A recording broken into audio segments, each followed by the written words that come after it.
ओम श्री साई राम।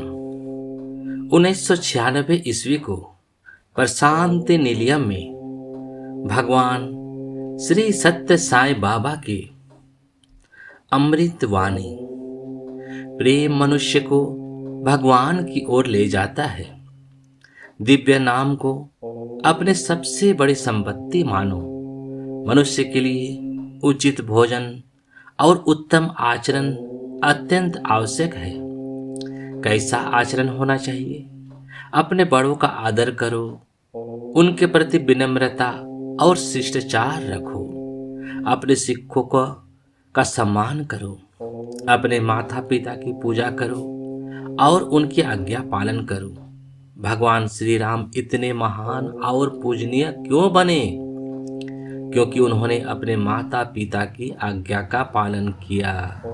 वे सबके हितैषी और मित्र थे। उन्हें अपने भाइयों से अपार प्रेम था और वे अपने प्रजा के साथ शांतिपूर्ण व्यवहार करते थे। वे सदैव सबके कल्याण की कामना करते थे। आज हम प्रार्थना करते हैं, समस्त लोका सुखिनो भवन्तु, यानी सभी लोगों के प्राणी सुखी हो। परंतु वास्तव में हमारे मन में यह भावना रहती है कि केवल हम ही सुखी रहें, दूसरों से हमें क्या लेना देना। यह सच्ची प्रार्थना नहीं है। हमें पूरे हृदय से सभी के कल्याण की कामना करनी चाहिए, क्योंकि हमारा कल्याण समाज के कल्याण में ही निहित है। जब सबको शांति और प्रगति मिलेगी, तभी हमें भी वास्तविक सुख प्राप्त होगा। केवल अपने सुख की चिंता करना और दूसरों की परवाह ना करना, यह मूर्खता है। स्वार्थ बहुत बड़ा पाप है। हाँ, सीमित मात्रा में अपने हित का ध्यान रखना चाहिए, परंतु असीमित स्वार्थ को कभी स्थान न दें। भगवान से प्रेम करो, भगवान से प्रेम विकसित करो। इससे श्रेष्ठ कोई साधना नहीं है। यदि तुम कोई अन्य साधना ना भी करो, तो भी पूरे हृदय से भगवान से प्रेम करना पर्याप्त है।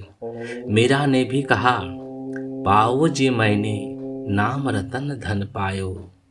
उन्होंने ईश्वर के नाम रूपी रत्न को अपनी सबसे बड़ी संपत्ति मानी। वे गाती थी, वस्तु अमोलक दी मेरे सतगुरु। सच्चे गुरु वह हैं जो हमें परम सत्य के ज्ञान दे। सत्य अर्थात जो सदा रहने वाला है, वही भगवान है। हृदय की वास्तविक मंदिर है।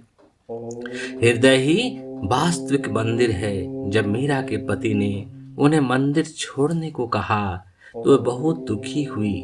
फिर उन्होंने सोचा, यह मंदिर मनुष्यों द्वारा बनाए गए हैं, ये स्थायी नहीं है। भगवान द्वारा निर्मित वास्तविक मंदिर मेरा हृदय है। तब उन्होंने गाया, चलो रे मन गंगा यमुना तीरे, चलो रे मन गंगा यमुना तीर। यह बाहरी गंगा यमुना नहीं, बल्कि शरीर की सूक्ष्म नाड़ियों ईड़ा और पिंगला का प्रतीक है। इनका संगम भ्रू मध्य में स्थित सुषुम्ना नाड़ी में होता है।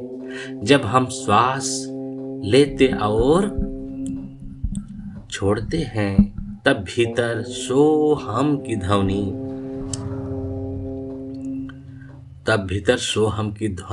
होती है, अर्थात वह मैं हूँ। प्रेम ही सर्वोच्च साधना है। प्राणायाम में 3 प्रक्रियाएं हैं। पूरक यानी श्वास लेना, कुंभक यानी श्वास रोकना, रोचक यानी श्वास छोड़ना। परंतु यह केवल शारीरिक अभ्यास है।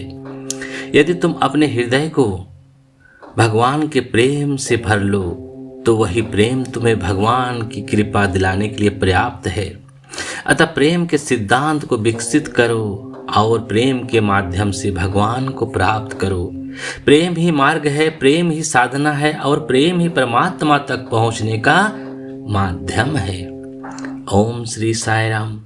जय जय साई राम।